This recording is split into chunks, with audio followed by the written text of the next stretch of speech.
Halifax Sports Talk, Andrew and Dayton with you, and we are back with another episode talking Halifax Mooseheads. They are victorious in shootout winning fashion, kicking off their Quebec road trip on a great note. I keep talking about how you cannot watch a Halifax Mooseheads game without being on the edge of their seat, and once again, we saw that. They go to a shootout to kick off their road trip. A shootout, a coast-to-coast goal from one of the best prospects in the league, in my mind. You don't think Ole Kulibiakin's a top prospect in the queue, then I don't know what hockey you are watching, because this guy's been on fire since day one, literally. And Yasu Mensinen got back on the board today in the shootout as well, with the shootout winner. So someone that's been kind of quiet. He was hot to start the season. Mensinen kind of quiet. Little bit down in the lineup, but still able to get it done when it mattered most in the skills competition. So a great way to shut out the 8,650 people in attendance at the Centre Videotron. But yeah, great performance, like you said, by the Mooseheads to kick off this road trip. A shootout loss to Moncton, but now a shootout win to Quebec. And now we're going the right direction. This team is allergic to boring games. They are allergic to playing in games that are going to be one-sided. They're either going to be close in victory or close in defeat. We've talked a lot about teams having motivation when they come to Halifax and play at the Scotiabank Center, formerly known as the Metro Center. Do you think teams get up when they're playing in Quebec City as well? It has to be a factor with that amazing arena they have there.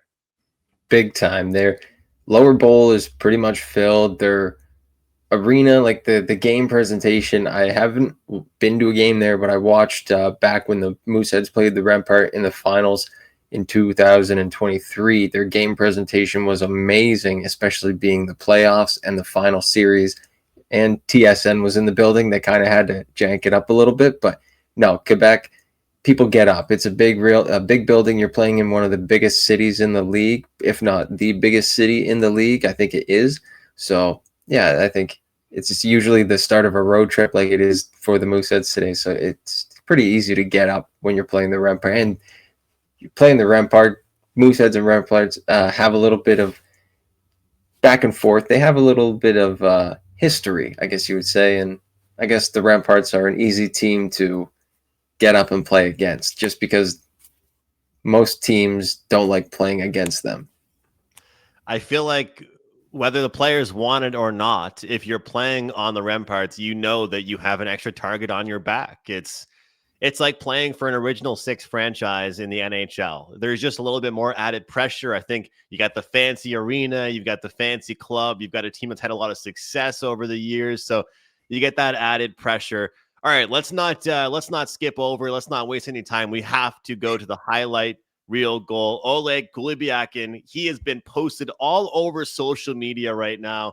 This is a guy not just scoring, tap in goals along the net. This is a guy that's not just hanging out, cherry picking. He plays in the D zone, but when he gets on the right side of the ice, he is unstoppable. This is a prospect that, like you said, Dayton, if people don't know who he is by now, they should know who he is. And he's not scared to take on defenders. This is not a guy that's just kind of sitting in his office waiting for a one-timer. He will do it on his own if the opportunity is there. And wow, this highlight reel goal is unbelievable. Splitting defenders, deking the goalie, and an excellent finish for him. And the Mooseheads just keep on hitting with these younger players, just carrying their team, and a prospect here for the Mooseheads that just continues to grow. So people keep talking about the Halifax Mooseheads doing a great job with their prospects, and hats off to the scouting staff. But you got to say, these prospects and these young players for the Halifax Mooseheads just keep living up to and surpassing their potential.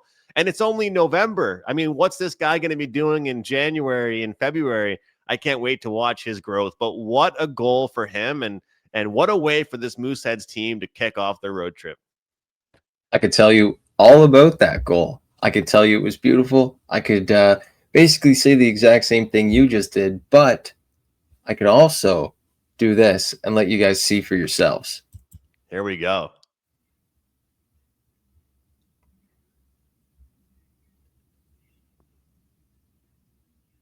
Unbelievable. Unbelievable. Wow. And you got to love the 5-hole goal. You got to love the Um, 5-hole. Not top shelf, not roofing it. That's the type of goal that goalies can't stand. You drag it over. The goalie has to shuffle over. He has no choice, and you just slide it through the 5-hole. Unbelievable. And you know what I love about that is that in a world we're living in right now, people are so used to the drop pass, right? When you're trying to break into the O zone, or they're so used to a guy that's going to just get inside the blue line and then make that pass or dump it in. And he says, if none of you guys are going to give me the respect, I'm going to just keep on going. And he had the speed. You're going to laugh at me saying this. And I know that this is not nearly the same, but that goal kind of reminds me of the McDavid goal against the New York Rangers. And I know it's not 4 or 5 players right around him, but it's almost like if you insert that voice, fine, I'll do it myself. That's what it is. It's Kulibiakin saying, all right, I'll do it myself. And he just goes through every defender, makes it look easy. I don't even think the goalie got a pad on that puck either. Slid right through the 5-hole. And he got it. You could tell I'm pumped about this goal, but he just decided, hey, I'm going to do this all on my own. No big deal. It's all good. 100%. Credit to Flow Hockey for that clip, by the way. But that was actually the caption on their post last night was No way. Oleg Kulibiakin says, I'll do it myself. So, yeah, exactly. That was literally what it was like. Yes. The thing I loved about it the most was his confidence. He came back in the defensive zone, waited for the players to regroup. Looked like I think it was two players went up the right-hand side, and Kulibiakin backhand crossovers right up, gained some speed, and he just took it himself. Like, just no big deal. Hold on, fellas. I got this. You love to see that. A little bit of Jonathan Drouin-esque too in the past with the Halifax Mooseheads. Maybe a little Nikolai Ehlers in there. The speed. Bring me back. Yeah, bring me back to those times. But you know what? This is a really good Mooseheads team right now that is surpassing expectations. But I keep on saying this. It's time to take this team a little bit seriously. And I always talk when I'm doing my NHL podcast about how long into a season do we give a player or a team credit. And I'm going to shift to the NHL for a second. A player in Morgan Geekie for the Boston Bruins. What this guy is doing, being tied multiple times with guys like Nathan McKinnon, Macklin Celebrani, for the goals, leading the league in goals. Nobody would have seen that coming. And I'm not saying it's going to happen next year. It might not happen the year after that. But right now, we have to take Geekie serious. And right now, for the time being, we have to take the Boston Bruins serious. People had them finishing at the bottom of the Atlantic Division before the season began.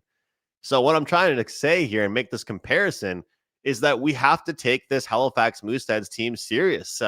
This is a team that is the youngest team in the league. They're so young, and yet they continue to surpass expectations and make things happen. But I'm gonna take that positivity and bring it down a bit. And I'm gonna throw you this question because I'm a fan of the aggression and I like the hits and I like all that action. Do you think that with them being a younger team and with heavy hits and heavy hitters kind of being removed from the league, is that helping this Halifax Mooseheads team? I don't know. I think the biggest thing for me is the change of scenery and Brad McKenzie being a young coach. I think that's actually so huge. If you get someone that is willing to drive you in the right direction, but he's also connected on kind of the same level as you, not mentally, obviously. McKenzie's a coach, he's a grown man, but like he's not, I actually don't know how old he is, but he can't be much into his 30s if he is 30. So that's what I mean. Like he's maybe 10, if 10 years older than these players. He knows what they're all about. He knows what it takes to get these guys going. Maybe Ducharme, Lord, Midgley, some of the coaches that they had in the past few years weren't on that level, and they also had a little bit more of an old style coaching aspect that they wanted to just put forward, and I don't think that worked with this group. And the Mooseheads have finally clicked. They found their guy, and I think they also have a group of players that have been there for 2 or 3 years now. Like you look at Sean Carey, this is his third year in the league, and yeah, he's been fine for the Mooseheads this year. Great point. Great point. We don't like to use the word players coach all the time because I feel like sometimes that discredits the coach as far as like how strict they are with their team. But I think players coaches are just more so relatable and very good at getting their players up for certain games. And right now, the mindset with this Halifax Mooseheads team is great. So you mentioned Carrier. He was one of the guys that scored in that shootout. And of course, Yasu Mensinen was the one with the other goal in that shootout. Penalties, you have jotted down here, 10 for Quebec and 7 for Halifax. So maybe I'm missing with my take there about the aggression because we are still seeing some penalties being taken in that one. Overall, before we wrap things up, your thoughts on the game and them kicking off the road trip, and then we can maybe move forward and look at a couple other games coming up. Yeah, I'm interested. Actually, first off, I do want to touch on the penalty thing. I was going down a lot of slashing, hooking, too many men on the ice. And then the last one, you get down to the final penalty of the game. Ryan Howard for Quebec got a interference from the bench penalty. Wow. Okay. And I didn't catch that. I didn't catch that last night. So I'm interested to see what that penalty actually was. Yeah, because you don't see that too often. But other than that, a good game from both sides. Not disciplinary wise, but on the ice, some skill was there. Some goals were scored, and Quebec opened the game 49 seconds in. Mooseheads came out with the win. So great start to the road trip, but they moved to a team in the second game of the road trip. I'm going to remind you of the last road trip they went on where they faced the bottom place team in the West. This time they're facing another bottom place team in Baie-Comeau. It's all about how you take this team and if you're going to play a full 60 and come out hot, because we do remember they didn't start off too well against Val-d'Or, but they did tie the game 4-4 in the third before going back down by 2. Can they do it against Baie-Comeau? Can they actually come out and score a couple goals off the hop? Because that will probably help them. Last time these two teams they played, it was 4-1 for the Mooseheads. They kind of had no problem. I'm expecting this to be the same thing. But yeah, it's all about how they take this team. They come off an emotional win, coming off a shootout win in a big building, like we're talking about in Quebec City. Like you said, it's about managing the emotions, and that comes down to coaching, which we've given credit to with Coach McKenzie. So hopefully this team gets up for that game. Yeah, and you know, looking at Baie-Comeau and their record as it is, but also their home record, not much of a fortress by any means, not much of a place that they can really say that they're protecting. And just to point out, there's not just one, but multiple players that have played for the Mooseheads and a current player saying that they're not really fans of this arena. So gotta love that with the Halifax Mooseheads. Yeah, definitely. Eddie Doyle on the it was on the last Moose This is Moose Country podcast with Scott and Brad, and it's you got to take a ferry across like from like the Chicoutimi, like you're driving down like past Riviere du Loup, and then you got to take like a ferry across, and then like go into like literally small town like Woodsman Land, Quebec. Like I don't know. You run into a guy like drinking straight maple syrup from a tree over there. Like I don't know, dude. So you know it says something about it, and you know what?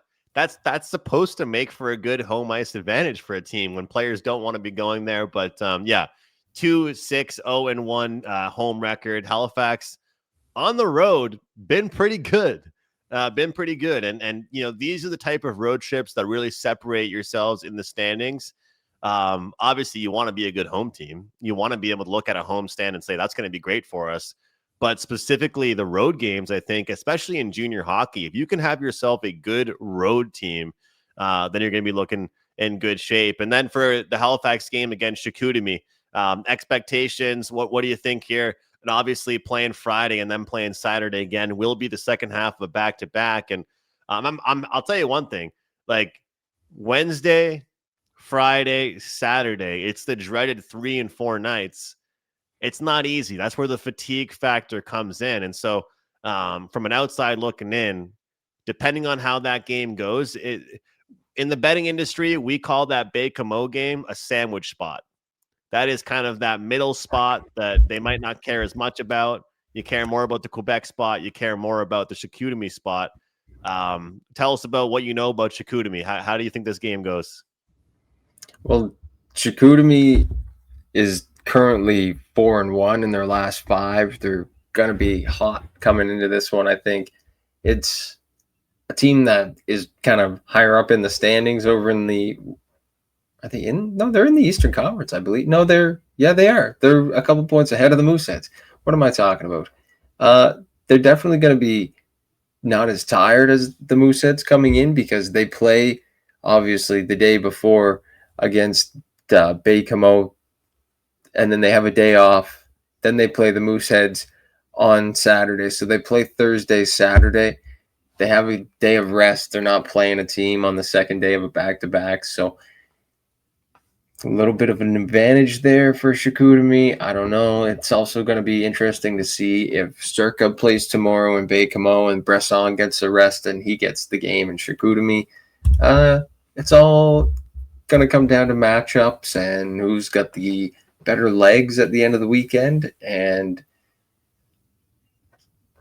unfortunately, I don't think that's going to be the team that's been on a bus for 5 days. Yeah, that's going to be tough. That's going to be a real tough one. We're going to learn a lot about the Mooseheads when it comes to that Chicoutimi matchup. Interested, like you said, to see what the goalie matchups end up looking like. And will they play Bresson for the front end of the back-to-back, or will they play him in the second half of the back-to-back? But hey, both goalies have been good. Both goalies have been playing well for the Mooseheads. Couple local notes. We want to always do some local shout outs here. Riley Kidney, who I just found out because of you before our show here, cousin of Pat Mayo, of course, leading the team here with our podcast and Mayo Media Network. Unbelievable seeing him called up by Laval. Look, he was a draft pick of the Montreal Canadiens, as you know, we are following this Canadiens team very, very closely, but was with Laval for a while. Then he got sent down, but back up. And I think he's not going anywhere. Once he's up there, I think he's there to stay. Kidney is a great player. He killed it in juniors. And I think he just needed some time to adapt maybe to the fact that it's a little bit more of a physical and bigger league in the AHL. Some people argue that the AHL is more physical than the NHL. And so I honestly think maybe Kidney would have more success at the NHL level than maybe in the AHL, but he is a great player. We've seen him have a ton of success. So I'm happy to see him get called up back to Laval. Definitely a great call for him. Also, his brother, Liam Kidney, plays on the first place Acadia Axemen in the AUS. Taking down UPEI and UNB this past weekend. So great show there for the Axemen. I know I couldn't really give them any props for their 37-0 loss to SMU, but I can give them props for that. Yeah, that's pretty cool, man. And good to see a family. I swear, like it's always like if there's one brother, there's always the second doing good things in another place. So wishing them the best. And look, I'm not a Leafs fan by any means, but there's one local guy we got to bring up. You know a bit more about him than me. Who's doing well right now? Who's getting called up? Sure do. Jacob Quillen. He's a local boy from the city area, Dartmouth, Halifax. You call it whatever you want. He played for the Steel Subaru over in Dartmouth.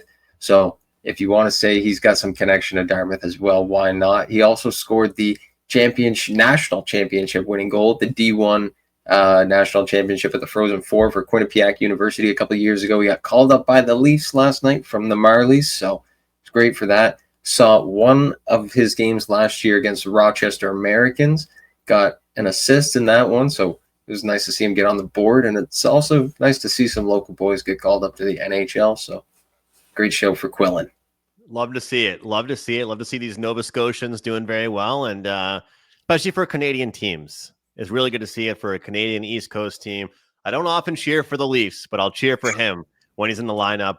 with the Maple Leafs. Guys, you can see on the bar below, right here below us, you guys can get us on X and on Instagram at HFX Sports Talk, and on TikTok and Facebook, Halifax Sports Talk. We're going to start posting a ton of content, especially short form content. So guys, make sure you're tapping in, following us across all networks, and let us know what you want us touching on. If we're missing anybody as far as our local shout outs, let us know who we should be shouting out, who we should be talking about. We want to hear from you guys. So thanks so much for watching. Once again, another episode of Halifax Sports Talk. Andrew and Dayton, we appreciate you guys so much, and we'll see you next time.